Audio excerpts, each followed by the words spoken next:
ধৈর্য ধারণ করার শক্তি দাও গো মেহেরবান আমায়, দাও গো মেহেরবান। বুকের ভেতর ব্যথার নদী বইছে অবিরাম, বইছে বইছে অবিরাম। ধৈর্য ধারণ করার শক্তি দাও গো মেহেরবান আমায়, দাও গো মেহেরবান। আধার আমার আলো দিয়ে কানাই কানাই দাও ভরিয়ে, আধার আমার আলো দিয়ে কানাই কানাই দাও ভরিয়ে।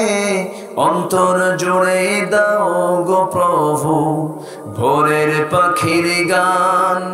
বুকের ভেতর ব্যথার নদী বইছে অবিরাম, বইছে বইছে অবিরাম। ধৈর্য ধারণ করার শক্তি দাও গো মেহেরবান আমায়, দাও গো মেহেরবান। আল্লাহ রাব্বুল আলামিন সুন্দর করে বলছেন, যারা পারেন সুন্দর করে বলুন, ওয়াল আসরি ইন্নাল ইনসানা লাফি খুসরিন ইল্লাল্লাযীনা আমানু ওয়া আমিলুস সালিহাতি ওয়া তাওয়াসাউ বিল হাক্কি ওয়া তাওয়াসাউ বিস সাবর। জোরে বলি আল্লাহু আকবার। আসর মানে হলো এই যে জোহরের পর একটা সময় আসবে, এটাকেও কি বলে বলেন? আসর বলে। আসর মানে হলো মাগরিব এবং জোহরের মাঝখানের যে নামাজ, এই নামাজকে সালাতুল আসর বলা হয়। এই আসর মানে বিভিন্ন ব্যাখ্যায় বিভিন্ন অর্থ এসেছে। আল্লাহ রাব্বুল আলামিন এখানে কালের কসম খেয়েছেন, সময় বলতে সময়কে বুঝিয়েছেন। সময়ের কসম খেয়েছেন, কালের কসম খেয়েছেন, কারণ এই পৃথিবীতে যত ঘটনাগুলো ঘটে আছে সব কালের সাক্ষী হয়ে আছে। কিনা বলেন? কালের সাক্ষী হয়ে আছে। এই সময়ের ভিতরেই কত ঘটনা ঘটেছে। নমরুদের ঘটনা ঘটেছে, ফেরাউনের ঘটনা, অপকীর্তিগুলো ঘটেছে, আবু জেহেলের অপকীর্তিগুলো ঘটেছে, সাদ্দাদের অপকীর্তি ঘটেছে। এরকম করে সব কিছু ঘটেছে হলো এই সময়ের ভিতরে। এই জন্য আল্লাহ তাআলা সময়ের কসম খাচ্ছেন, এই জন্য তোমরা সময়কে কাজে লাগাও। কি কি কাজে লাগাও? সময়। সব চলে যায়, আমিও চলে যাব, কিন্তু টাইম যেটা পার হয়ে গেল, এই টাইমকে আমি কি আর ফিরে আনতে পারবো? না। আসতে বলবেন না, পারবো না, পারবো না। যেটা চলে গেছে একবার, এটাকে আমার আপনার পক্ষে আর ফেরানো সম্ভব নয়। আমি যখন মরে যাব, মরে যাওয়ার পর আমার এই দুটা কদম, দুটা পা, এক কদমও আমি সামনে নিতে পারবো না, যতক্ষণ না আমার 5টা প্রশ্নের জবাব আমার থেকে না নেওয়া হবে। আমাকে এই 5টা প্রশ্ন কে করবেন? আসতে বলবেন না, কে করবেন? আল্লাহ করবেন। এই 5টি প্রশ্ন সেই দিন আল্লাহ তাআলা বান্দাকে করবেন এবং পাই টু পাই হিসাব নেবেন। কি কি প্রশ্ন করবেন? এই প্রশ্নগুলোর বিষয়গুলো জানলে আমরা বুঝতে পারবো যে সূরা আসরটা আমাদের জন্য কত জরুরি। সূরার নাম কি বলেন? আসর। আমার কথা কি বুঝতে পারছেন সবাই? আমার কথার মধ্যে একটু সৌন্দর্য কম, আমার কথার মধ্যে একটু রসকস কম। তারে নারে বান্দরে কলা খাইছে ইন্দুরে, আছে না এরকম? রং ঝং লাগায়া আয়াত হাদিস নাই, কিচ্ছু নাই, এরকম কথার কোনো মূল্য আল্লাহর দরবারে নাই। যখন কোনো আলোচনায় যাবেন, খুঁজে খুঁজে দেখবেন যে আমি যে আলোচনা শুনলাম এর মধ্যে আয়াত কয়টা, হাদিস কয়টা, মূল্যবান কথাগুলো আসছে কিনা, এটা আগে আপনি যাচাই করবেন, দেখবেন আগে। কারণ সবচেয়ে শ্রেষ্ঠ কথা কার কথা? আল্লাহর। আসতে বলবেন না, কার কথা? আল্লাহর কথা। এই জন্য আমাদের কথা বেশি হবে না, আল্লাহর কালাম বেশি হবে। আল্লাহর কালাম বেশি হবে। লা তুকসিরুল কালাম বিগাইরি যিকরিল্লাহ ফাইন্না কাসরাতুল কালাম বিগাইরি যিকরিল্লাহ কাসওয়াতুল লিল কলব। তোমরা তোমাদের কথার মধ্যে আল্লাহর জিকির ছাড়া, আল্লাহর কথা ছাড়া বেশি কথা বলতে যেও না। কারণ আল্লাহর জিকির ছাড়া যত বেশি তুমি কথা বলবে, তোমার অন্তর তত মরে যাবে, পাষাণ হয়ে যাবে। এই জন্য আমরা যতক্ষণ পারবো আমরা কার জিকির করবো বলেন? আল্লাহর জিকির করব। আমার ভাইয়েরা, আল্লাহ রাব্বুল আলামিন সুন্দর করে বলছেন, বান্দা শোনো, সময়ের কসম খেয়ে আমি বলছি, তোমরা কেমন? ইন্নাল ইনসানা লাফি খুসর। বিভিন্ন জায়গায় মানুষের চরিত্র নিয়ে আল্লাহ তাআলা তুলে ধরেছেন। মানুষ তরা প্রমণ, মিন আজাল, খুব দ্রুত কিছু পেতে চায়। আবার আরেক জায়গায় বলেছেন লাকানুত, আরেক জায়গায় বলেছেন লাকাফুর। ইন্নাল ইনসানা লাকাফুর, মানুষ খুব অতিশয় কৃতজ্ঞ। মানুষ সবকিছুকে ভুলে যায়, কৃতজ্ঞতা প্রকাশে সে কৃপণ হয়ে যায়। আল্লাহ তাআলা আরেক জায়গায় বলছেন ইন্নাল ইনসানা খুলিকা হালুআন ওয়া ইযা মাসসাহুশ শাররু জাযুআন ওয়া ইযা মাসসাহুল খায়রু মানুআ ইল্লাল মুসাল্লুন। জোরে বলুন আল্লাহু আকবার। মানুষ খুবই কৃপণ, মানুষের অন্তরটা ছোট, মানুষকে ছোট অন্তর করে সৃষ্টি করা হয়েছে, কিন্তু বান্দার দিলটা বড় করে ফেলবে। বান্দা ঈমান নামক সম্পদ যখন তার ভিতরে চলে আসবে, তখন সে কৃতজ্ঞ হয়ে যাবে। আল্লাহ তাআলা বলছেন, শোনো, মানুষ তো ক্ষতির মধ্যে নিমজ্জিত, তবে সেই ক্ষতি থেকে বাঁচার জন্য আমি তোমাকে 4টা আমল শিখিয়ে দেব। এই 4টা আমল যদি তোমার জীবনে বাস্তবায়িত হয়ে যায়, আমি আল্লাহ তোমাকে জান্নাতের মেহমান বানায় নেব। জোরে বলি সুবহানাল্লাহ। আমাদের সবার টার্গেট হলো জান্নাত পাওয়া। কি পাওয়া? জান্নাত পাওয়া। সেটা কি নামাজ না পড়ে হবে? বলেন, নামাজ না পড়ে হবে না। নামাজের শাস্তি যদিও ইসলামে কম। আমি মঞ্চ ওঠার আগে কার সঙ্গে যেন কথা বলতেছিলাম, নামাজের শাস্তি কিন্তু ইসলামে বেশি দেওয়া হয়নি দুনিয়াতে। যদি কেউ নামাজ না পড়ে, তাকে জেলখানায় ঢোকাবে। যদি কেউ নামাজ না পড়ে, তাহলে তাকে একটু প্র্যাকটিস করাও। ইসলামী রাষ্ট্রের একটা বিধান। কি ওর গাড়ির লাইট জ্বলে কেন?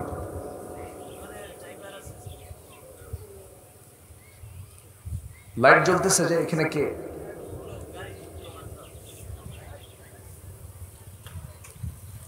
সম্মানিত ভাইয়েরা, তো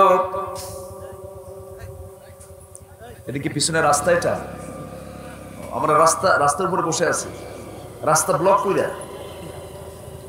ও, আমরা তো বড় মাস্তান হয়ে গেছে দেখতেছি আজকে, রাস্তা ব্লক করে ফেলেছি আমরা। যাই হোক, এটা দিনের জন্য আলহামদুলিল্লাহ বলেন।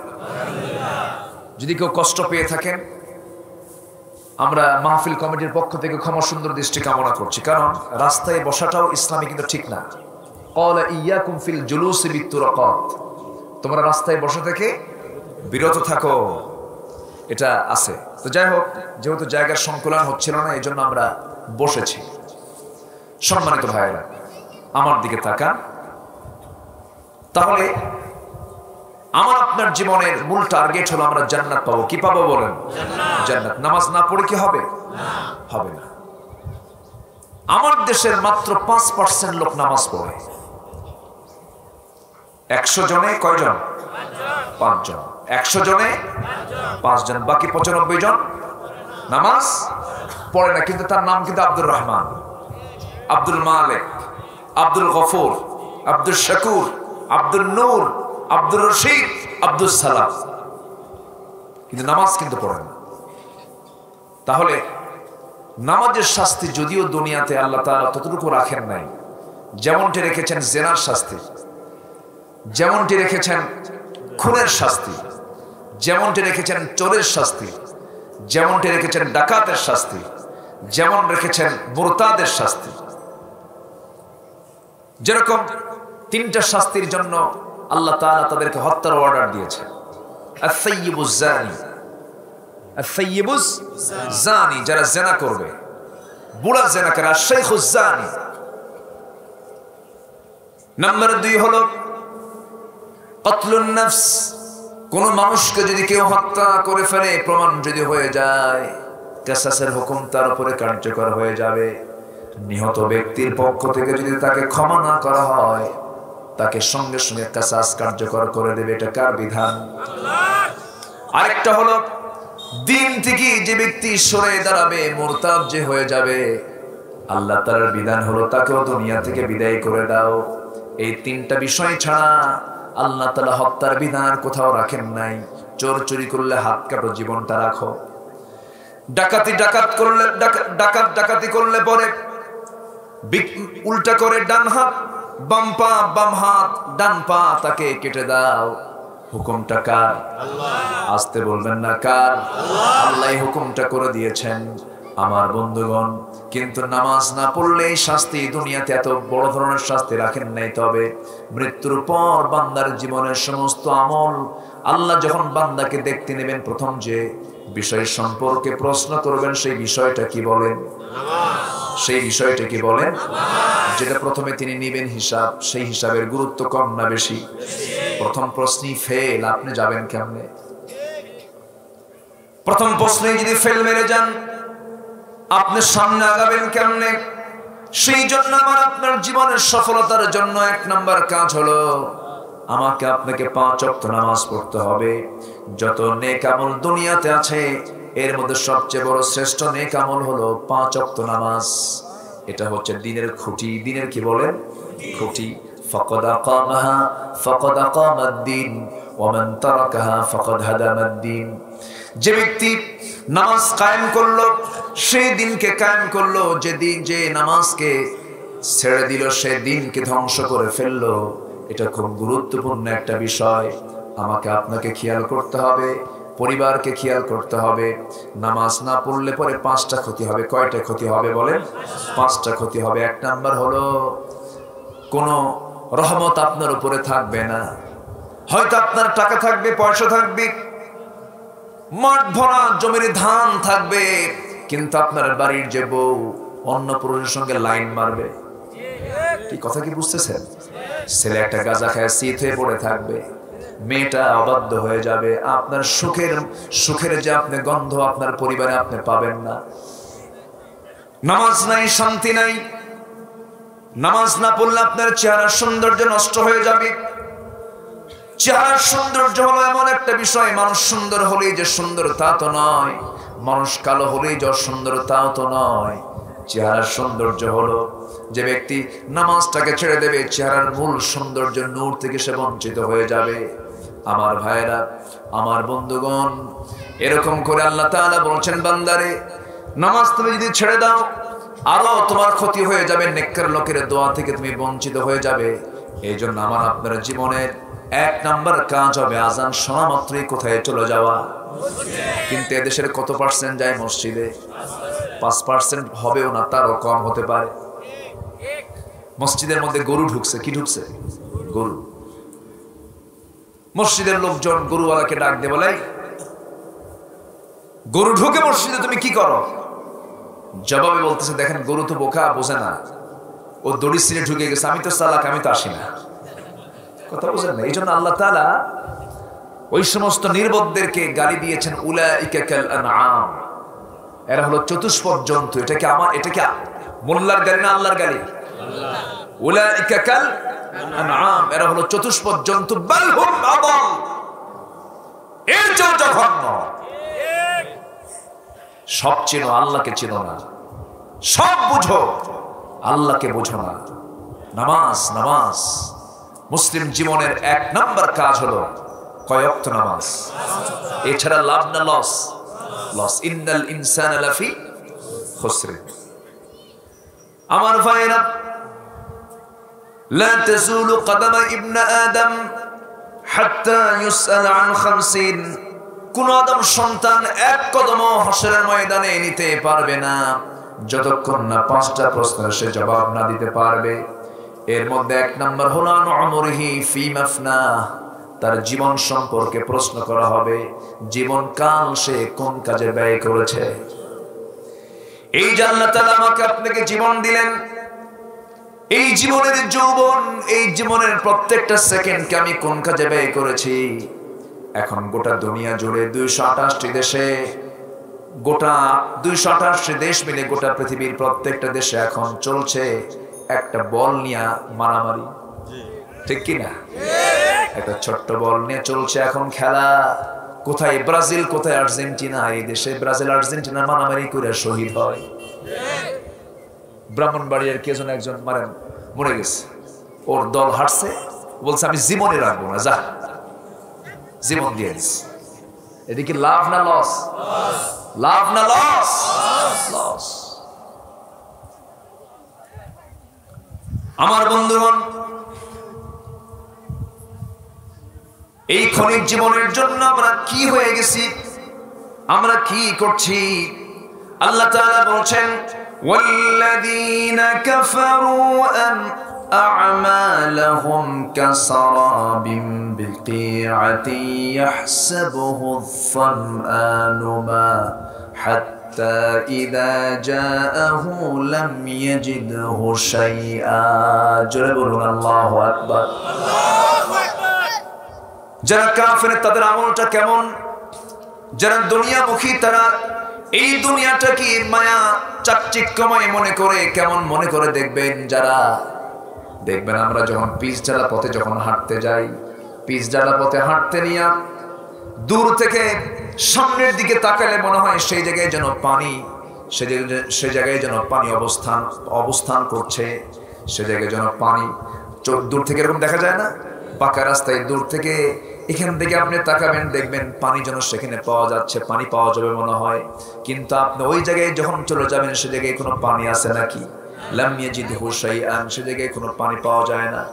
ঠিক তেমনি দুনিয়ার জিন্দেগির মায়া চাকচিক্য আমাকে এমন ভাবে ঘেরাও করে ফেলেছে, কিন্তু মূলত কাছে গেলে পরে কিছুই নাই। এই জন্য দুনিয়ার কোনো চাকচিক্য আমাকে যেন অস্থির না করতে পারে। আমাকে চাকচিক্য অস্থির করতে হবে দুনিয়ার না জান্নাতের। আসতে বলবেন না, দুনিয়ার না জান্নাতের। জান্নাতের চাকচিক্যর জন্য আমাকে আপনাকে অস্থির হতে হবে। 5টা প্রশ্নের জবাব দিতে হবে আমাকে আপনাকে। 1 নাম্বার প্রশ্ন হলো জীবন সম্পর্কে প্রশ্ন করা হবে। নাম্বার 2 হলো ওয়ান শাবাবিহি ফিমা বালাহু, যৌবন সম্পর্কে প্রশ্ন করা হবে। 1 নাম্বার জীবন, নাম্বার 2 হলো যৌবন। যৌবন সম্পর্কে প্রশ্ন করা হবে, যৌবন কাল তুমি কোন কাজে ব্যয় করেছো। আমার ভাইরা দেখবেন কিছু কিছু ইয়াং ছেলে পেলে আছে গার্লস স্কুলের সামনে টিমের মতো বসে থাকে, আছে না? মেয়েটা স্কুল থেকে বের হয়, এও পিছে পিছে ওর পিছে পিছে যায়।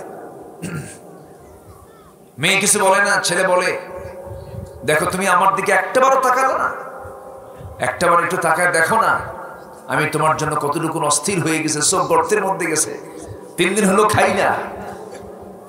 এরকম এতিম কিছু আছে না? নাই? যুবক, যৌবনকে নষ্ট করা যাবে না।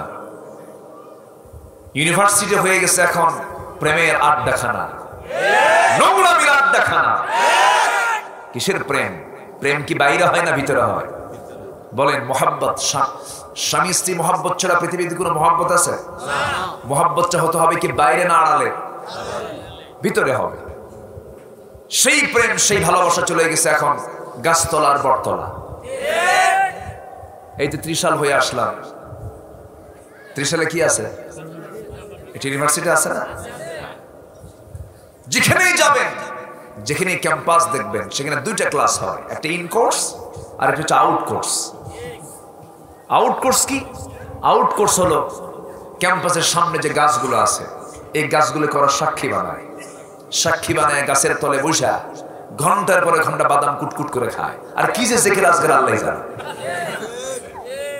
আছে না নয়?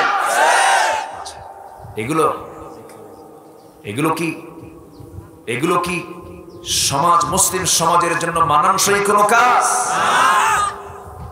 এগুলোর দিকে নজর আসে না। প্রশ্ন আসে পরীক্ষায়, জঙ্গি কোথায় তৈরি হয়? 4টা অপশন দেয়, কলেজ, স্কুল, মসজিদ মাদ্রাসা, মন্দির, কি লেখে মানুষ? মাদ্রাসা। মাদ্রাসাকে জঙ্গির নাম বলে আখ্যা দেওয়ার চেষ্টা করা হয়, অথচ অস্ত্র মাদ্রাসায় পাওয়া যায়? কোথায় পাওয়া যায়? কোথায় খুঁজে পাওয়া যায়? যতটুকু আদব আখলাক এই দেশে আছে মাদ্রাসার কারণে আছে। মাদ্রাসায় যাবেন, দেখবেন শিক্ষক ছাত্রের আচরণ দেখবেন। শিক্ষক রুম থেকে বের হবেন, সামনে জুতা সুন্দর করে সোজা করে রেখে দিয়েছে ছাত্র। শিক্ষক ওযু বানাবেন, ওযুর পানি প্রস্তুত হয়ে গেছে। ওযু করে মুখ মুছবেন, গামছা প্রস্তুত হয়ে গেছে। ভার্সিটিতে এই দৃশ্য আছে? কি আছে? বরঞ্চ ছাত্র শিক্ষকের ঘরে যখন ঢোকে তখন শিক্ষক দাঁড়ায় যায়। ছাত্রকে দেখে কে দাঁড়ায়? শিক্ষক দাঁড়ায়, বলে বাবা কি কও? স্যার সোজা হন, খাইয়া ফেলা মুখে আছে না? অতএব সন্তানকে সেই শিক্ষা দেন যে শিক্ষার মধ্য দিয়ে বুড়াকালে আপনি কিছু উপকার পাবেন। সন্তানকে এমন শিক্ষা দিয়েন না, এমন টাকাওয়ালা বানায়েন না বুড়াকালে ওই সন্তানকে দেখে আপনি ভয় পাবেন। বরং যে সন্তানকে আল্লাহওয়ালা বানান, সন্তান বুড়াকালে আপনি তাকে দেখে ভয় পাবেন না, সন্তান আপনাকে দেখে ভয় পাবে। আমার কথা কি বুঝতেছেন? বলি আলহামদুলিল্লাহ। এখানে এখন আজান দিবেন না, এই মসজিদে এখানে আজান হবে না। আশেপাশেও যদি আওয়াজ যায় আজান না দেওয়াই ভালো, কারণ আমরা এখানে এখন গুরুত্বপূর্ণ একটা আলোচনা হচ্ছিল, তাই না? আমরা নামাজের আগ দিয়ে আমরা আজানটা দেব, জোরে বলি ইনশাআল্লাহ। জি, নামাজের আগ দিয়ে আমরা আলোচনা শেষ করে এরপরে আমরা মোনাজাত করে এরপর আমরা নামাজের দিকে চলে যাব, জোরে বলি ইনশাআল্লাহ। আমার দিকে তাকান। আমরা কি কষ্ট পাচ্ছেন নাকি আমার কথা? বুঝতেছেন তো সবাই কথাগুলো? আচ্ছা, কিন্তু আমি কষ্ট পাচ্ছি যে আপনারা খান নাই। জি, এরপরও খুশি আমরা, বলি আলহামদুলিল্লাহ। আমার দিকে তাকান। খাওয়া তো আসলে মানে আমরা মনে করি যে 3 বেলা খেতেই হবে, এমনটাও না। ক্ষুধা পেটে খাও, ক্ষুধা পেটে উঠো, এটা হচ্ছে সবচেয়ে সুস্থ মানুষের কাজ। আর আমরা কি করি? খাওয়ার উপরে খাই। এরপরও কই কেমন খাইছে, খুব একটা জুত না আছে না? আচ্ছা, খেয়ে অসুস্থ হয় না, না খেয়ে অসুস্থ হয়? না খেয়ে অসুস্থ হয়েছে এমন কোন রেকর্ড নাই। রাসূল কোনদিন কোন বেলা, আমার নবীর কোন হাদিসে নাই কোনদিন কোন বেলা রাসূল পেট পুড়ে খেয়েছে, কোনদিন না। সবসময় রাসূল পেটটাকে 3টা ভাগ করেছেন, 1 ভাগ খাবার, 1 ভাগ পানি, আরেক ভাগ খালি। জোরে করে সুবহানাল্লাহ। জি, তাহলে কয়টা প্রশ্ন জবাব দিতে হবে আমাদের? কয়টা? একটা জীবন আর একটা যৌবন। একটা জীবন আর একটা কি? যৌবন।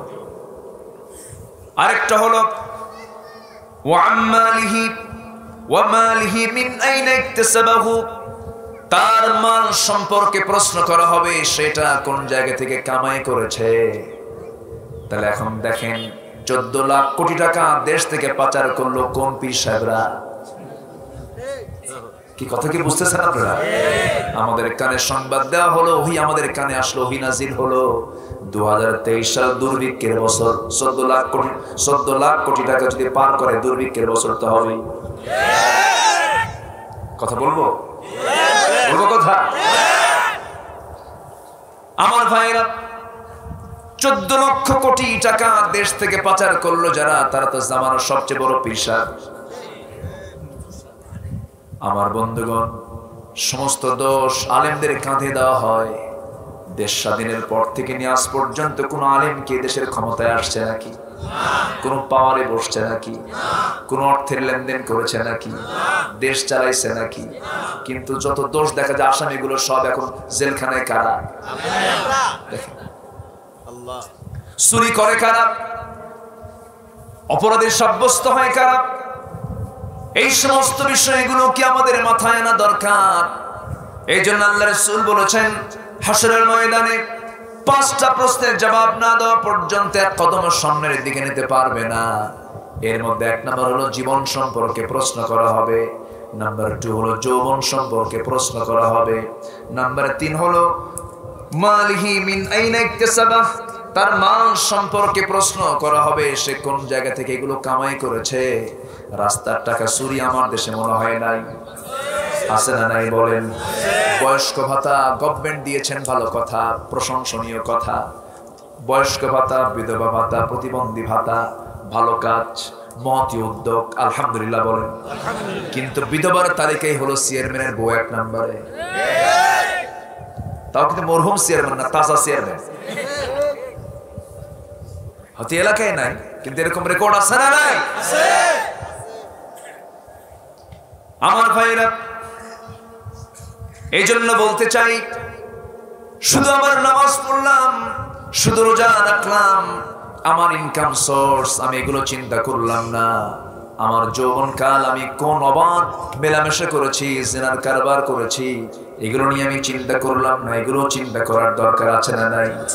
এই সমস্ত বিষয়গুলোকে মাথায় নিয়ে আল্লাহ তাআলা বলছেন, ইন্নাল ইনসানা লাফি খুসরিন, মানুষ তো ক্ষতির মধ্যে নিমজ্জিত, বিশাল ক্ষতির মধ্যে আমরা আছি। এই কামাইগুলো কোন দিক থেকে করলাম আমি, এবং সেই কামাই করা টাকা ফিমা আনফাকাহু, এবং তা আমি কোন জায়গায় ব্যয় করলাম। অনেকে টাকাগুলো কামাই করে দেখবেন যাত্রায় খরচ করে, জুয়ার আসরে খরচ করে। মাহফিল কমিটির সভাপতি যিনি, যাত্রা কমিটির সভাপতি সেই তিনি, একই ব্যক্তি, সে মনে মনে চিন্তা করে আল্লাহ খুশি হোক, শয়তান বেজার না হোক। আছে না নাই? বিচিত্র মানুষ, বিচিত্র। এমন লোক আমার দেশে আছে, দিনে 2000, 3000, 5000, 10000, 20000, 50,000 টাকার পর্যন্ত মদ খায়। আছে, আছে না নয়? কোন নরমাল মদ খায় না ওরা, একদম ইনটেক, জার্মান থেকে আসা, আমেরিকা থেকে আসা ভিআইপি রাখায়, ভিআইপি। বুঝেন নাই? মদের বোতল কি কোনো আলেম নেয় নাকি? আসতে বলবেন, আলেমরা নেয় নাকি? মদ পান করা কি? আরো জোরে, আরো জোরে বলেন। মদ খেলে তাল না মাতাল? মাতাল। মদ্যপায়ীর কাছে কেউ নিরাপদ না, তার মেয়েও না। মদ্যপায়ের কাছে কোন ব্যক্তির জানের নিরাপত্তাও নেই, সে মেরেও ফেলতে পারে, কারণ তার মস্তিষ্ক ঠিক থাকে না। মদ্যপান করলে মাতাল হয়ে যায়, তাল মাতাল ঠিক থাকে না। এই জন্য আল্লাহ তাআলা মদকে হারাম করে দিয়েছেন। কারণ মদ আছে যেখানে জেনা আছে সেখানে, জেনা আছে যেখানে খুন আছে সেখানে, সবগুলোর সঙ্গে একটা সম্পর্ক আছে না নাই? একটা পাপ আরেকটা পাপকে টেনে আনে। এগুলো সব হারাম। এটা কি মোল্লার কথা না, কোরআনের কথা? কোরআন বলে দিয়েছে, ইন্নামাল খামরু ওয়াল মাইসিরু ওয়াল আনসাবু ওয়াল আজলাম রিজসুম মিন আমালিশ শাইতান ফাজতানিবু। জোরে বলি আল্লাহ, জোরে বলি আল্লাহু আকবার। মদ, জুয়া, এই সমস্ত কাজগুলো শয়তানের কাজ। এই সমস্ত কাজ ইমানদার করতে পারে না। এই সমস্ত কাজগুলো করলে সমাজ থেকে রহমতগুলো উঠে যাবে। রহমতের কোনো বাতাস আমরা পাবো না, রহমতের কোনো পরিবেশ আমরা পাবো না। অশান্তি বিরাজ করবে, সেই সমাজে বিশৃঙ্খলা সৃষ্টি হয়ে যাবে। ঘন ঘন ভূমিকম্প হবে, ঘন ঘন সাইক্লোন হবে, সিডর, আইলা, নার্গিস আর কি ফণি, বুলবুল মাঝে মাঝেই চলে আসবে।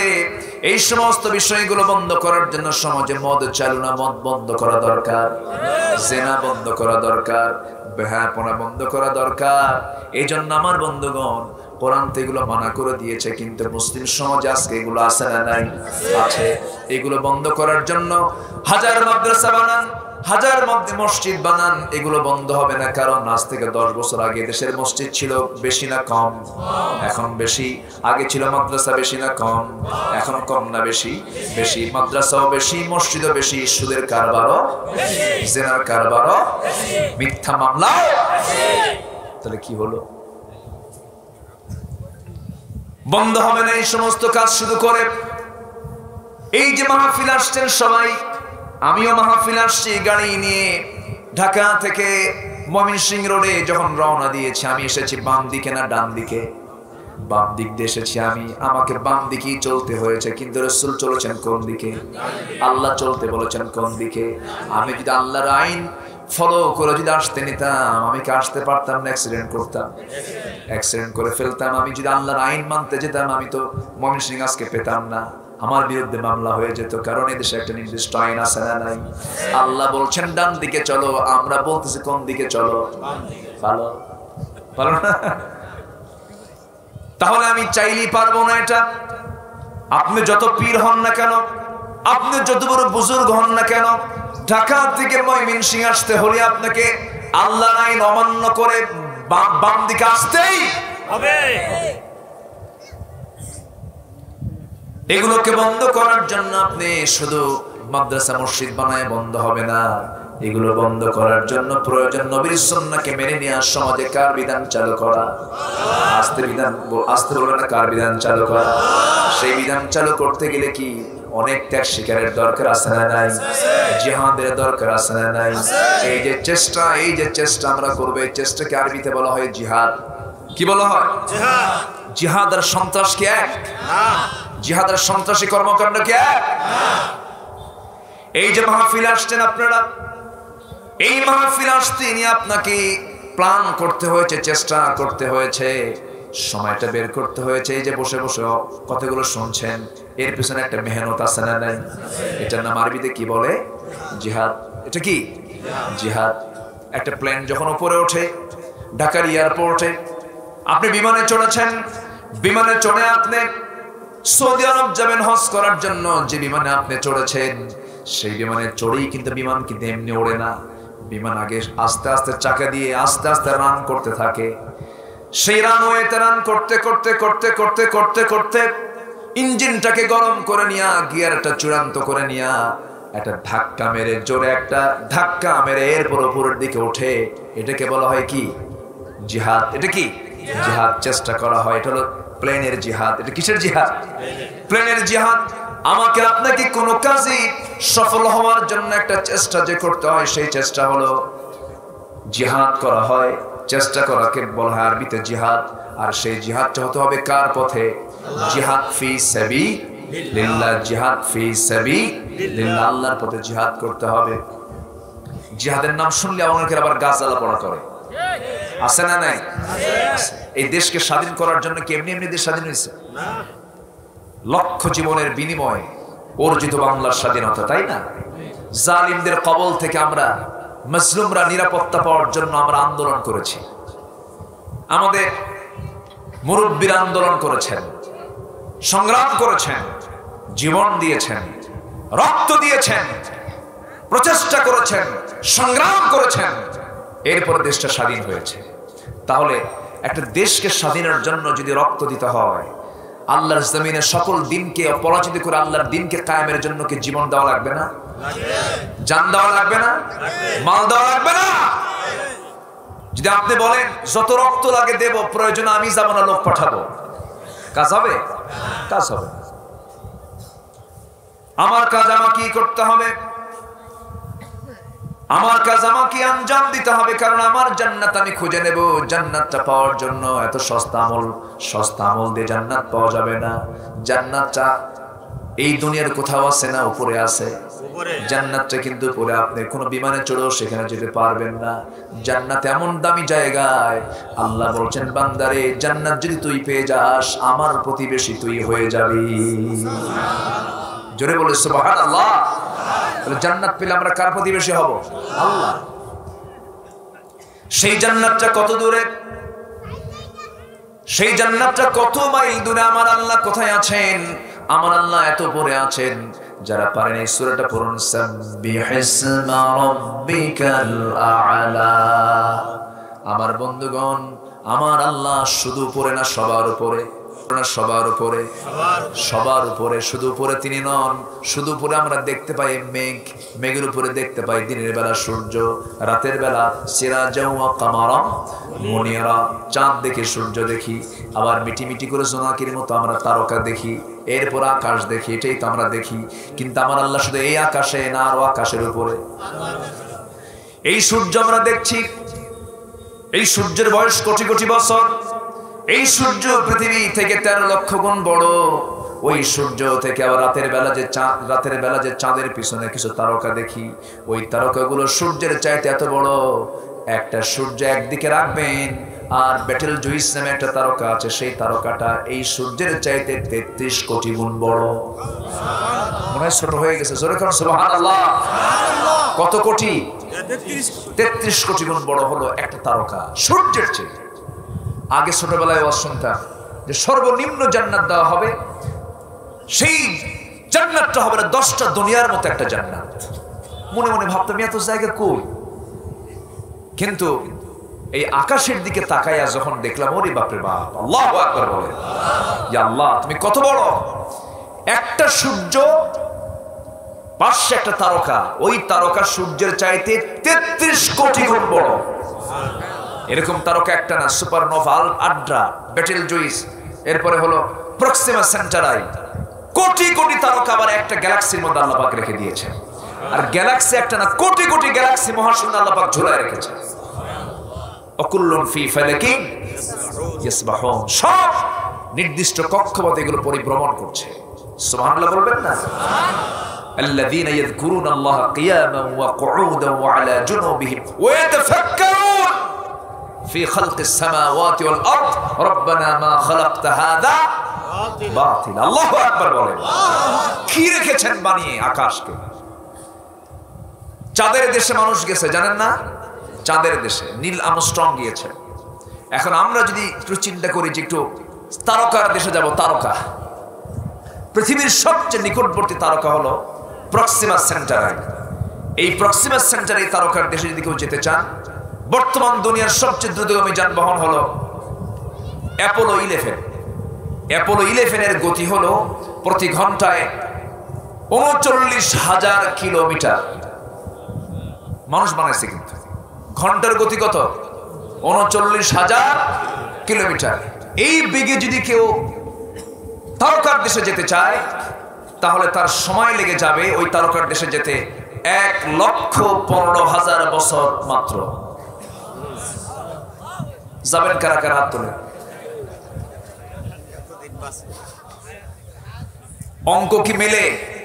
আস্তে কর, অঙ্ক মেলে? ফারজি'ল বাসারা হাল তারা মিন ফুতুর ثم ارجع البصر كرتين ينقلب اليك البصر خاسئا وهو حسير। চোখ ফিরে যাবে, আর তাকাতে পারবে না, তুমি ক্লান্ত হয়ে যাবে তুমি। আল্লাহ কত কত মহান, আল্লাহু আকবার বলেন। এরপরে এই মহাকাশ, এই আকাশ কত বড়, এর উপর আরেকটা মহাশূন্য আছে, এরপর আরেকটা আকাশ আছে, এরকম করে 7 সামাওয়াত, 7 আকাশের মালিক কে? আল্লাহ। প্রথম আকাশ কিন্তু দ্বিতীয় আকাশের তুলনায় অনেক ছোট। মরু সাহারার ভিতরে হাতের আঙ্গুল থেকে যদি কেউ আংটি ফেলে দেয়, সাহারার তুলনায় আংটি যেমন ছোট, দ্বিতীয় আকাশের তুলনায় প্রথম আকাশ তেমনই ছোট। কয়টা আকাশ? বলেন কয়টা আকাশ? এরপরে হচ্ছে আমার আল্লাহ তাআলার আরশ। সুবহানাল্লাহ বলবেন না? সে আরশ আজিমের মেহমান হয়েছেন দুনিয়াতে বসে একজন মানুষ। তিনি কে? বলেন বলেন, মুহাম্মদুর রাসূলুল্লাহ। সে রাসূলের নাম মুখে নেয় না, খালি নেতার নাম। নেতার নাম নিতে নিতে মুখের ফেনা তুলে যায়, মুখে ফেনা তুলে ফেলে, আল্লাহ রাসূলের নামটা নেয় না। অথচ পৃথিবীতে একমাত্র লিডার হচ্ছেন মুসলমানদের জন্য আল্লাহ তাআলা একজনকে নেতা বানিয়ে দিয়েছেন, তিনি হচ্ছেন মুহাম্মদ সাল্লাল্লাহু রাসূলের এই নেতৃত্বের জায়গায় অন্য কোন নেতাকে স্থান দেওয়া যাবে না, কারণ আমার একমাত্র রবকে, আমার নেতাকে মুহাম্মদ সাল্লাল্লাহু। আমার সংবিধান কি? আজ থেকে না, আমার সংবিধান কি? আমার দলের নাম কি? আরো জোরে বলেন, আমার রবকে, আমার নেতাকে, আমার সংবিধান কি, আমার দলের নাম কি? এই 4টা জায়গার মধ্যে যদি কেউ কোনো কিছু ঢুকাতে চায়, থাপড়ায় 32 দাঁত ভাঙবো আমরা। ক্লিয়ার কথা? এই 4 জায়গার ভিতরে যারা কিছু কথা বলতে আসবে, জুতো পেটা করে দরকার তাদের।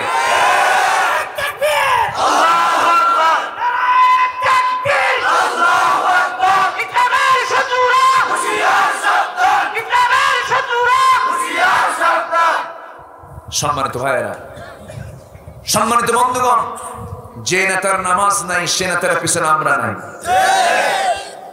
যে আল্লাহকে ফাঁকি দেয় সে বান্দাকে ফাঁকি দিতে পারবে। নামাজ, আমার সম্পর্ক হবে নামাজের সাথে। জোরে বলি ইনশাআল্লাহ, আর জোরে বলি ইনশাআল্লাহ। তাহলে আমার আল্লাহ কি শুধু উপরে না অনেক উপরে? না সবার উপরে? তার উপরে কেউ আছে? সেই আল্লাহ তাআলার আরশ আজিমের পাশে হবে জান্নাত। জোরে বলে সুবহানাল্লাহ। কেমনে হবে দেখেন, একজন মহিলা যিনি কাফেরের ঘরে বসবাস করেছেন, রাজরানীর মর্যাদা নিয়েছিলেন, সামাজিক স্বীকৃতি নিয়েছিলেন, কিন্তু ইসলাম গ্রহণ করার কারণে তাকে শহীদের মর্যাদা নিয়ে দুনিয়া থেকে বিদায় হতে হয়েছে। তিনি কে? এত সুন্দর ওয়াজ করেন আপনারা, আলহামদুলিল্লাহ। তাই তো সবাই তো বলে ফেলছে, আর কি দরকার, আসেন এখন দোয়া করি। খুব সুন্দর মানুষ, বলি আলহামদুলিল্লাহ। কি বাড়িয়া এটা? ফুল। ফুল আছে যেখানে, তাই না? কিন্তু ফুল পেতে হলে কাটার ভুতা আছে না নাই? আছে না নাই? বলে শুধু ফুল নিলে হবে না, কাটার ভুতা খেতে হবে মুসলমান। ঠিক না? ফুলের বাড়ি, আলহামদুলিল্লাহ। ফুলের বাড়ি মানে কি জানেন? জান্নাত। আপনাদের নামের সাথে জান্নাতের নামের মিল আছে, আলহামদুলিল্লাহ বলেন। ফুল কোথায় থাকবে? বলেন কোথায় থাকবে? বেহেশতের ফুল বাগান, জান্নাতের ফুল বাগান। তার ফুল বাগান আর ফুল বাড়িতে একই। এই ফুল বাড়িটা ঠিক রাখতে হবে, জাহান্নাম বানানো যাবে না, জান্নাতি যেতে হবে। ফুলবাড়িয়া থেকে সোজা জান্নাত। ফুলবাড়িয়া থেকে কোথায়? সোজা জান্নাত। কোন ফ্লাইটে চড়বেন? ঢাকা এয়ারপোর্টে? হ্যাঁ, আল্লাহর স্পেশাল ফ্লাইট আল্লাহ পাক আমাকে আপনাকে দিয়ে দিবেন, সেই ফ্লাইটে চড়ে জান্নাতে যেতে হবে। আমার বন্ধুগণ, কয়টা প্রশ্ন জবাব দেওয়া লাগবে আমাদের? 1 নাম্বার প্রশ্ন হলো জীবন নিয়ে প্রশ্ন হবে, নাম্বার 2 হলো যৌবন নিয়ে প্রশ্ন হবে, নাম্বার 3 হলো কামাই নিয়ে প্রশ্ন হবে, আবার যা কামাই করলাম তা কোথায় খরচ করলাম তা নিয়ে প্রশ্ন হবে। নাম্বার 5 হলো ওয়ামাযা আমিলা ফিমা আলিমা, কি যে তা আমল করেছে, কতটুকু সে জেনেছে, কতটুকু সে আমল করেছে, এলেম অনুযায়ী কতটুকু আমল করেছে। এখানে আলেমেরও কিন্তু ছাড় নাই, ঠিক কিনা বলে? আলেমের ধরা হলো বড় ধরা। আল্লাহ কাউকে ছাড় দেবেন না। একটা হাদিস আমাকে খুবই কাঁদায়, একটা হাদিস আমাকে খুব চিন্তার মধ্যে ফেলে দেয়। হাসরের ময়দানে বহু দানবীর আটকা পড়ে যাবে, বহু শহীদ আটকা পড়ে যাবে, সেই দিন বহু আলেম আটকা পড়ে যাবে। জনগণ তোমাকে আলেম বলে তোমাকে তোমার প্রশংসা করবে। তুমি তো জনগণকে খুশি করার জন্য ইলম হাসিল করেছো। তুমি শহীদের খেতাব পাবে বলে যুদ্ধ করেছো, আমার খুশির জন্য করো নাই। তুমি দান করেছো, তোমাকে দানবীর বলে বাহাবা দেবে, এত টাকা মারহাবা। এই মারহাবা পাওয়ার জন্য তুমি দান করেছো, দুনিয়ার মারহাবা হয়ে গেছে। আজকে তোমার জন্য আমার কাছে কিছু নাই, তুমি জাহান্নামে চলে যাও। এই জন্য যে কোনো কাজ করতে গেলে আমরা করতে যাব, সেই সময় নিয়তটাকে আমরা ঠিক রাখবো। সব করব আমরা কার জন্য? আসতে বলবেন না, কার জন্য? আসিয়া আলাইহিস সালাতু ওয়াস সালাম যখন তিনি ঈমান আনলেন, মানুষ তো ক্ষতির মধ্যে নিমজ্জিত। 4টা কাজ যার বিরুদ্ধে থাকবে সে কখনো ক্ষতিগ্রস্ত হবে না। এর মধ্যে 1 নাম্বার কাজ হলো ইল্লাল্লাযীনা আমানু ওয়া আমিলুস সালিহাত ওয়া তাওয়াসাউ বিল হাক্কি ওয়া তাওয়াসাউ বিস সাবর। আল্লাহ তাআলা বলছেন 4টা কাজ করলে তুমি ক্ষতির মধ্যে পড়বে না। নাম্বার 1 হলো সলিড ঈমান আনবা। কি ঈমান বলেন? সলিড ঈমান, মজবুত ঈমান তোমাকে আনতে হবে। পরিপূর্ণ ঈমানদার তোমাকে হতে হবে। ঈমানের ক্ষেত্রে সেখানে কোনো ভেজাল করা যাবে না। ঈমানের ভেজাল আছে না নাই? ওযু ভঙ্গের কারণ কয়টা? 7টা। আমরা সবাই জানি ওযু ভঙ্গের কারণ হলো 7টা, সবাই মুখস্থ করেছি। ওযুর ফরজ 4টা আমরা জানি, ওযু ভঙ্গের কারণগুলো জানি, ফরজ গোসলের সংখ্যা আমরা জানি। সবকিছু আমরা এই সমস্ত বিষয়গুলো জানলাম, কিন্তু সবচেয়ে বড় সম্পদ হলো ঈমান। ইমান ভঙ্গের কারণও আছে না নাই? আসতে বলবেন না, আছে না নাই? কিন্তু ইমান কখন আনলাম, ইমান কখন ভঙ্গ হয়ে গেছে আমরা অনেকেই জানি না। এই জন্য আমার সবার আগে ওযু ভঙ্গের কারণ আগে জানা দরকার না, ইমান ভঙ্গের কারণ আগে জানা দরকার। ওয়াজ তো কেবল শুরু। ওয়াজ শুনবেন? হ্যাঁ, জোরে বলি ইনশাআল্লাহ। খুব ভালো, আমাকে চিরকুট দেওয়া হয়েছে, একটু পরে যাই। কষ্ট পাচ্ছেন না তো কেউ? বলি আলহামদুলিল্লাহ। এই গ্রামের নাম কি? কইয়া। কইয়া কি? কইয়ার চালা। এই গ্রামের বাসিন্দা কার? হাত তোলেন দেখে। এই গ্রামে বাড়ি কার কার? ম্যাক্সিমাম এই গ্রামেই তো, তাই না? জি, বলি আলহামদুলিল্লাহ। খুব ভালো, গ্রামের লোক সব পারফেক্ট এসেছেন, আলহামদুলিল্লাহ বলেন। জি, তাহলে ক্ষতিগ্রস্ত হব না। 4টা কাজ করবো, এর মধ্যে 1 নম্বর হলো কি আনবো আমরা? বলেন কি আনবো? আসিয়া কি এনেছেন? ভেজাল না নির্ভেজাল? ইমান ভঙ্গের কোন কারণ তার মধ্যে ছিল? ইমান ভঙ্গের কারণ হতো কখন জানেন? যখন বলতো ফেরাউন আমি তোমারও দল করি, মুসার দলও করি। এরকম লোক আছে না নাই? একই বাড়িতে একই মায়ের সন্তান 4 ভাই 4 দল করে। চিন্তা করেন কত ভালো। 4 ভাই 4 দল। যে দল ক্ষমতায় বলে ভাই তুই 5 বছর আমাদের দেখিস, আছে না এরকম? আছে। আবার অন্য দল যখন ক্ষমতা আসে তখন বলে ভাই এই 5 বছর তুই দেখিস। এরকম সস্তা চিন্তা মাথায় নিয়ে জান্নাত পাওয়া যাবে না। জান্নাত পেতে হলে আমাকে ঈমান আনতে হবে। ভেজাল না নির্ভেজাল? নির্ভেজাল।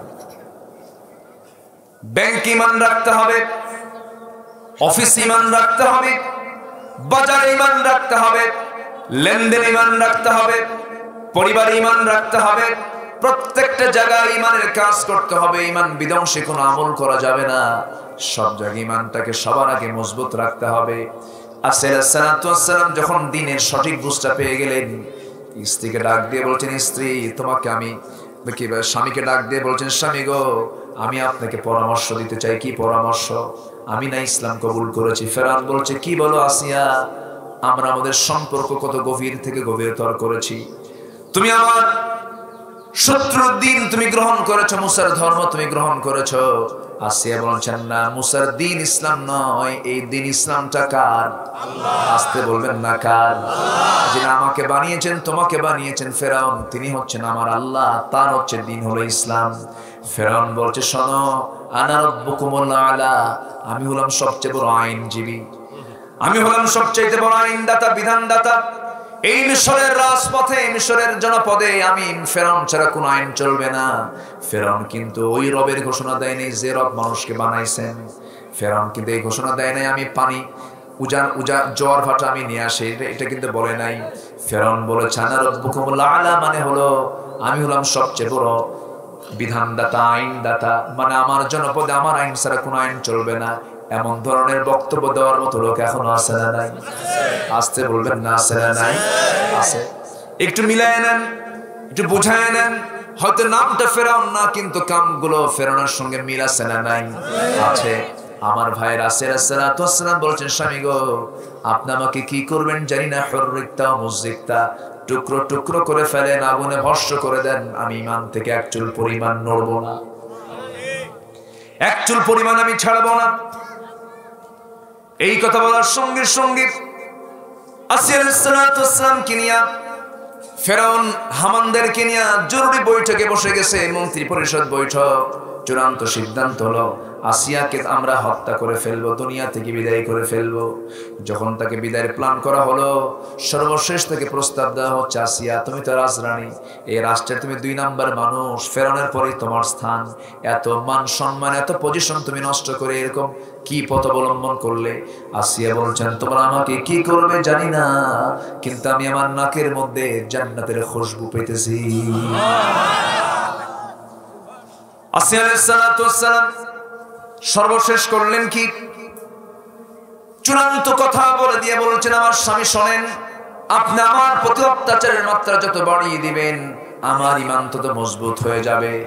এই কথা শোনার সঙ্গে সঙ্গে অত্যাচার শুরু হলো, হাত কাটা হলো, পা কাটা হলো, বলা হলো এখনো হাত কেটেছি, এখনো তোমার জীবন আছে, সময় আছে, কি করবে বলো।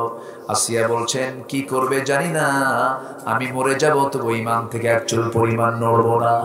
ইল্লাল্লাযীনা আমানু, ইল্লাল্লাযীনা আমানু, নিঃসন্দেহে তারা ক্ষতির মধ্যে নয় যারা ঈমান এনেছে।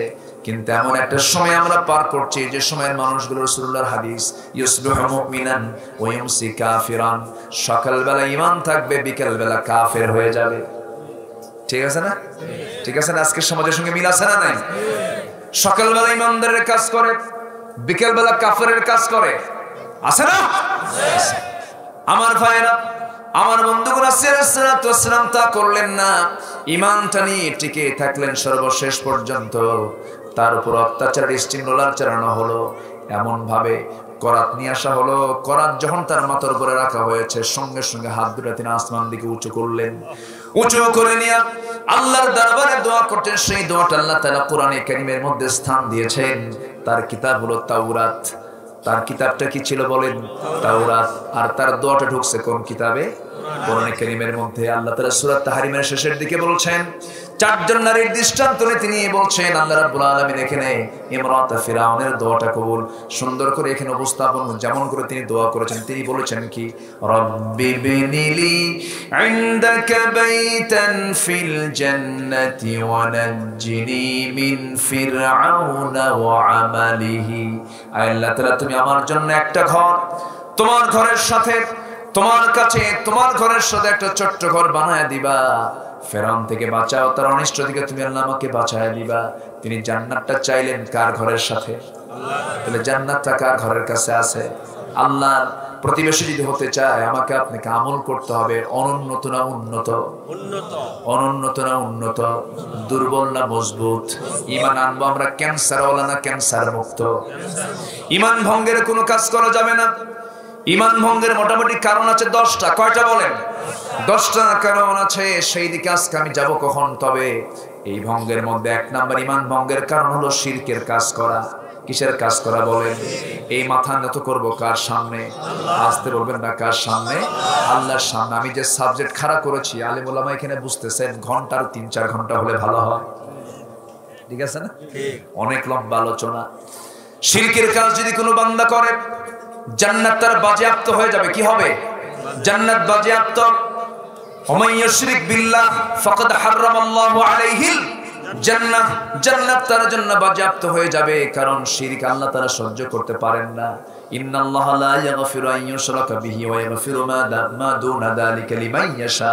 আল্লাহ তাআলা সব গুনাহ maaf করবেন, শিরকের গুনাহ maaf করবেন না। ওয়াদা কার? আল্লাহ তাআলা। শিরকের কাছে যাওয়া যাবে না, বাচ্চা হয় না, দরবারে যাওয়া যাবে না, মাজারে যাওয়া যাবে না, সেজদা দেওয়া যাবে না, কারো কাছে চাওয়া যাবে না। ইয়াহাবু লিমান ইয়াশা ইনাসা ওয়া ইয়াহাবু লিমান ইয়াশা যুকুর। আল্লাহ যাকে চান ছেলে দেন, যাকে চান মেয়ে দেন, যাকে চান কিচ্ছু দেন না, কিমা বন্ধা করে পাঠায় দেন, বন্ধা করে থুয়ে দেন।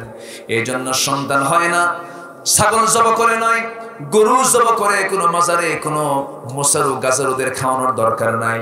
আমরা চাইবো কার কাছে? আসতে বলবেন না, কার কাছে? দরবারে যায়, সালাড চট পড়ে থাকে, মোষ হাইব্রিড জাতের আছে না? মোষ বড় তো, এই জন্য হাইব্রিড বলছি আমি। 2-2.5 ইঞ্চি মোটা। ওরে বাপরে বাপ, মানে শয়তানও কয় তোরা দেখে আমিও ভয় পাই। এরকম কিছু উল্লুক ভাল্লুক আছে না? সালাড চট পড়ে আছে, ভান দেখায় যে আমি জামানার কুতুব, কিচ্ছু না, জামানার জঙ্গল ওটা। আল্লাহর নিকটতম বান্দা কখনো অসামাজিক হবে না। আল্লাহর নিকটতম বান্দা কখনো ব্যক্তিত্বহীন হবে না। আল্লাহর নিকটতম বান্দা কখনো অপরিচ্ছন্ন হবে না, দুর্গন্ধ পচা লোক, নোংরা লোক হবে না। পাগল কখনো আল্লাহর ওলি হয় না। পাগল কখনো আল্লাহর ওলি হয় না। এটা ভুল কথা। কিসের অমুক পাগল, দুনিয়ার কোনো খেয়াল নাই, আসলে পাগলই তো সে। তা পাগল আমি ও আর কিসের বুঝবো? 3 লোকের উপরে কলম উঠে নেওয়া হয়েছে, রফি আল কালাম। 3 ব্যক্তির উপরে কলম তোলা হয়েছে। একটা হচ্ছে শিশু, শিশুর কোনো হিসাব আছে? আর একটা পাগল, আর একটা কি? পাগল। আর একটা নির্দিষ্ট ব্যক্তি ঘুমায় আছে, ওর উপর কোনো হুকুম আছে? আপনি শুয়ে পড়ছেন, ফজর আপনি জায়গা পান নাই, ঘুম, আল্লাহ ধরবেন আপনারে? ধরবেন না। ঘুমায় পড়েছেন আপনি, ঘুম পান নাই, জায়গা, কি করবেন আপনি? যখন উঠবেন তখন নামাজটা পড়ে নেবেন। কেউ সুবহানাল্লাহ কয় না? জোরে করে সুবহানাল্লাহ। কিন্তু পাবলিক ঠিক মতো ওঠে কখন জানেন? আর্জেন্টিনা ব্রাজিলের খেলা হবে 3টায়, আড়াইটার দিকে উঠে বসে আছে না? এখানে ওরকম ধরে না। কি টেনশন, কি ইমান দেখেন খেলার প্রতি। ওই ইমান দরকার না নামাজের ইমান দরকার? কিসের ইমান দরকার? নামাজের ইমান। বলি আলহামদুলিল্লাহ। সময় তো চলে যাচ্ছে, এত ঘড়ি ঘুরতেছে আজকে, বুঝলেন? চলে যাচ্ছে সময় খুব দ্রুত। এ আপনার আনোয়ার ভাই না? এই লোকটা কে? না না, আচ্ছা, চেনা চেনা মনে হল। তো ঠিক আছে, আমি আপনাদের খুব কষ্ট দিলাম মনে হয় না? তাহলে কয়টা কাজে সফল হবো আমরা? বলেন কয়টা কাজ? 4টা কাজ। প্রশ্ন হবে হাসরের ময়দানে কয়টা? 5টা বলেছি, কিন্তু এখন 4টা কাজে সফল হবে। এক নম্বর হচ্ছে আমরা কি আনবো? ক্যান্সারওয়ালা না ক্যান্সার মুক্ত? নষ্টওয়ালা ইমান না নষ্ট ছাড়া? ফ্রেশ কি ইমান বলেন? স্পেশাল ইমান। কি ইমান? স্পেশাল। তাহলে স্পেশাল ফ্লাইট কে দিবেন? একদম আপনার সামনে হাজির করে দিবেন ফ্লাইট। এক চোটে ফ্লাইটে চড়ে একদম জান্নাতুল ফেরদাউসের দরজায় ধাক্কা মেরে ঢুকে যাবেন। জোরে বলে সুবহানাল্লাহ। নাম্বার 2 হচ্ছে আমলে সালেহ, নেক আমল। নেক আমল কি আমল বলেন? নেক আমল। জমির আইল ঠেলা, এটা কি নেক আমল না বদ আমল? আচ্ছা, রাস্তায় বেড়া দেওয়া, বলেন কি কি? রাস্তায় বেড়া দেওয়া লোক তো ফুলবাড়িয়ায় নাই? আছে। জি, এগুলো করা যাবে না। আইল ঠেলা যাবে না, রাস্তায় বাধা দেওয়া যাবে না। রাস্তা তো আপনার না, রাস্তা আল্লাহ। আপনি মানুষের হাঁটা আপনি বন্ধ করতে পারবেন না, এটা উচিত না। মানুষকে আপনি কষ্ট দিতে পারবেন না, কারণ এই জমিনের প্রকৃত উত্তরাধিকারী কে? আল্লাহ। আল্লাহ খেয়াল করতে হবে। জায়গার মালিক দেখে মনে হয় কি জানেন? মনে হয় ওই দুনিয়ার একখান মাল। এরকম আছে না? এগুলো ভাববেন না, এগুলো করা যাবে না। এই তানোর ভাই, এই একই চেহারা তো, এই লোকের চেহারা আপনার চেহারা তো এক। তো ভাবতেছি, আচ্ছা আমার মতো তেলাওয়াত করলো আমার আগ দিয়ে কে? কই আছে নাকি সামনে? খুব ভালো। তো ভাবলাম যে আমি আজকে না উঠি ও আলোচনা করব। খুব ভালো, বলি আলহামদুলিল্লাহ। খুব সুন্দর। ওয়া আমিলুস সালিহাত ওয়া তাওয়াসাউ বিল হাক্কি ওয়া তাওয়াসাউ বিস সাবর। হক আর সবর, এটার তো বিশাল মানে বিশদ ব্যাখ্যা আছে। হক হচ্ছে বাতিলের বিপরীত যেটা। বাতিল যেটা, বাতিলের বিপরীত কি? হক। আলোর বিপরীত কি? আলোর বিপরীত কি? অন্ধকার। তো হকের বিপরীত হচ্ছে বাতিল, বাতিলের বিপরীত হচ্ছে হক। হক মানে হচ্ছে দ্বীন, ইসলাম, এটাই হচ্ছে প্রকৃত হক। এই দ্বীনের যারা, হকের যারা দাওয়াত দেয় পরস্পরে, এবং ধৈর্যের যারা উপদেশ দেয় পরস্পরে। ধৈর্য মানে হলো, ধৈর্য 3 প্রকার। যেরকম ইবাদতে নিজেকে বাধ্য করা, হারাম কাজ বর্জন করা, এটা একটা ধৈর্য। হারাম কাজ কি করা? বর্জন করা। আবার অনেকে আছে ধৈর্যের পরিচয় দেয়, রমজান মাসে রোজা রাখছে, বিকেল বেলা মারামারি লাগছে, এখন রোজাদার কয় শোন রোজা আসি, তাছাড়া খাইয়ে ফেলাতাম তোরে। এরকম আছে না? ওর কি ধৈর্য হয়েছে? ধৈর্য হয়েছে? হয় না, কথা তো বলেই দিল। তো ধৈর্য এটা এমন একটি গুণ, ধৈর্য আনতে যোগ্যতা লাগে, রাগ করতে যোগ্যতা লাগে। আস্তে কর, রাগ করতে যোগ্যতা লাগে। আচ্ছা, জঙ্গল বানাতে পরিশ্রম আছে? আপনি জমিতে 2 বছর যাবেন না, কি হবে? কি হবে বলেন? কিন্তু জমিতে আপনি যখন বাগান বানাবেন, আপনি ধান লাগাবেন, আপনি আনারস লাগাবেন, আপনি কি যেন এখন এই এলাকায় কি যেন ফল হয়? ড্রাগন। ড্রাগন বানাবেন, তখন কি করবেন? যত্ন নিতে হবে। বাগান বানাতে যত্নের প্রয়োজন হয়, পরিশ্রম লাগে, কিন্তু জঙ্গল বানাতে পরিশ্রম লাগে না, রাগ হতে যোগ্যতা লাগে না, ধৈর্য আনতে কি লাগে? যোগ্যতা লাগে। আল্লাহ তুমি সবাইকে ধৈর্য আনার তৌফিক দাও।